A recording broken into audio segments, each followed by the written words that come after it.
بسم اللہ الرحمن الرحیم.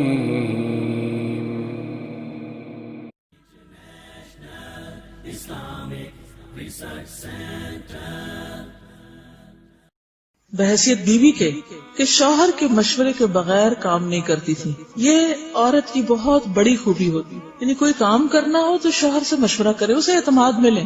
اور پھر ایک اور چیز یہ کہ اگر کوئی ایسا کام ہو چکا ہے جس میں بھول گئے مشورہ لینا تو شوہر کو بتائیں ضرور کم از کم، تاکہ اعتماد کی فضا رہے. چھپ چھپ کے کام نہ کریں، اس سے اعتماد ٹوٹتا ہے. اور ہم اس لیے چھپا رہے ہوتے ہیں کہ شامت آئے گی، اور جب وہ کھلتی ہے بات تو اس سے بڑی شامت آتی ہے، اس سے اور زیادہ کام خراب ہوتا ہے، نقصان بڑا ہو جاتا ہے. حضرت خدیجہ جب فوت ہو گئی تو عثمان بن مظعون کی بیوی خولہ بنت حکیم نے نبی صلی اللہ علیہ وسلم کی خدمت میں حاضر ہو کر کہا، اللہ کے رسول صلی اللہ علیہ وسلم آپ نکاح کیوں نہیں کر لیتے؟ آپ نے فرمایا کس سے؟ عرض کیا آپ چاہیں تو کنواری لڑکی بھی ہے اور شوہر دیدہ بھی ہے. پوچھا کنواری کون ہے؟ کہا آپ کے دوست ابو بکر کی بیٹی جو آپ کو سب سے زیادہ محبوب ہے، عائشہ. پوچھا شوہر دیدہ کون ہے؟ کہا سودا بنت زمع جو اللہ پہ ایمان رکھتی ہے، آپ کی شریعت کی پیروی کرتی ہے. تو آپ صلی اللہ علیہ وسلم نے پھر اجازت دے دی کہ تم تذکرہ کرو. جب حضرت خولہ ابو بکر کے گھر پہنچی تو ام رومان سے ملی. کہا اللہ تعالیٰ تمہارے گھر میں کتنی بڑی خیر و برکت داخل کرنے والا ہے. ام رومان نے پوچھا وہ کیسے؟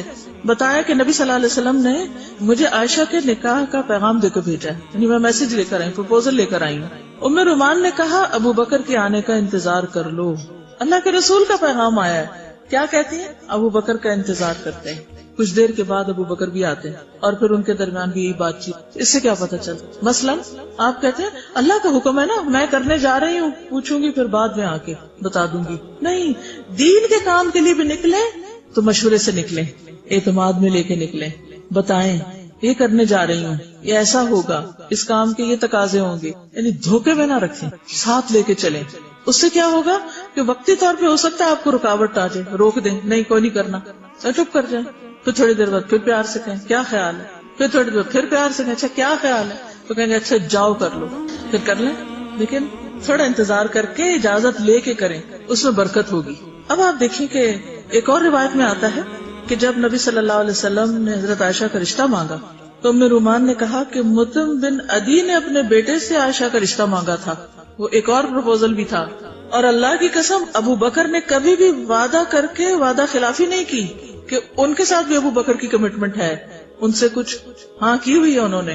اب یہ کون یاد کرا رہا ہے؟ بیوی یاد کرا رہی، اور ساتھ شوہر کی تعریف بھی کرتی کہ میرے شوہر نے کبھی وعدہ خلافی نہیں. اللہ کے رسول صلی اللہ علیہ وسلم کا پیغام ہے جن کی ہر بات پر وہ سب سے پہلے لبیک کہتے ہیں.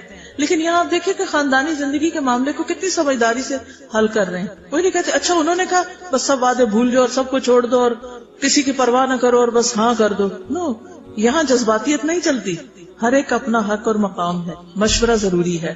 اب کیا ہوا، انہوں نے ان کو بھیجا کہ جاؤ پہلے وہاں بات کر کے آؤ. ابو بکر مطعم بن عدی کے پاس گئے، اس کے پاس اس کی بیوی ام الفتح بھی موجود تھی. کہنے لگی اے ابن ابی قحافہ، یعنی جا کے گئے وزٹ کرنے، جا کے بادشاہ کی کہ اچھا کیا پروگرام ہے. گئے تو اس لیے تھے کہ بات کریں کہ بھئی معاملہ ختم کرتے ہیں. انہوں نے خود ہی بات شروع کر دی. کہنے لگے اے ابن ابی قحافہ، اگر ہم نے اپنے بیٹے کا نکاح آپ کی بچی سے کر دیا تو ہو سکتا ہے آپ ہمارے بچے کو بھی اپنے دین میں داخل کر لیں. تب ابو بکر نے مطعم بن عدی سے پوچھا کیا تمہارا بھی یہ خیال ہے؟ اس نے کہا میری بیوی کی بات صحیح ہے. تو ابو بکر وہاں سے نکل آئے کہ پھر ٹھیک ہے، رشتہ ختم. واپس آ کر خولہ سے کہا کہ تم جاؤ حضور صلی اللہ علیہ وسلم کو میرے گھر لے آؤ. اور اس طرح حضور صلی اللہ علیہ وسلم گھر تشریف لائے اور پھر نکاح کر دیا گیا. تو آپ دیکھیے کہ یہ جو خاندانی زندگی کے ایسے معاملات ہوتے ہیں نا، اگر ان کو سلیقے سے نبھایا جائے تو جھگڑے نہیں پڑتے، فساد فتنے نہیں ہوتے. وہاں جب ہم بغیر حکمت کے معاملے کرتے ہیں نا تو لڑائیاں ہو جاتی ہیں. اس میں عورت کا ایک بہت اہم کردار ہوتا ہے، خصوصاً رشتے کرنے کرانے کے معاملے میں.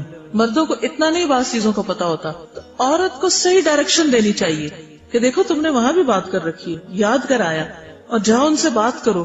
اور وہ جا کے کرتے ہیں اور اللہ نے پہلے ہی دروازہ کھول دیا اور بات ختم ہو.